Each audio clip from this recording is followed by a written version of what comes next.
Magandang umaga po mga kabukid. Ngayon po nandito po tayo sa aming taniman ng sibuyas na puti. Ito po sa Kikay Farms. Ito po mapapansin nyo po, ito po yung aming sibuyas na puti. Ayan po, malalaki na po ang laman. Yan, lalaki na po ng laman. At mapapansin din nyo po, napakaganda po ng tindig ng kanyang dahon. Yan. Yan po ay ginamitan namin ng DP98 at saka Omex Calmax. Tapos ito po, tatlong plat gamitan po namin ng Omex Calmax at DP98. Bago pagdating po dito, hindi biglang iba po ang kulay ng dahon. Ito po medyo madilaw. Ito naman po talagang makikita asul na asul. Yan, yan po. Yan, kitang-kita. Yan po malago na yan. Ginamitan po yan ng DP98.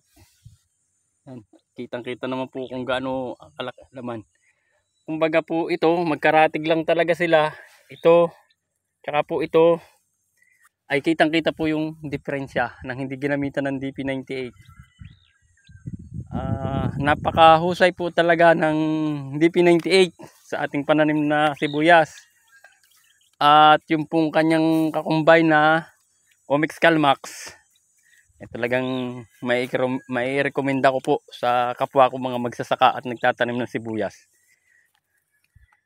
Pwede nyo po itong bisitahin. Kung po sa interesadong makita ang resulta, nandito lang po ito sa Sitio Subing, Barangay San Luis, Mamburao. Yan, lalaki po. Pero matagal pa po ang harvest niyan, pero lalaki na. So, yan po. Makikita po talaga na napakaganda ng resulta ng paggamit ng DP98. Po. Halos lahat po ay pare-parehas ang laman ng ginamitan po ng DP98. Kahit po sa bandang gitna. Ayan po. Nakita niyo po ang laki.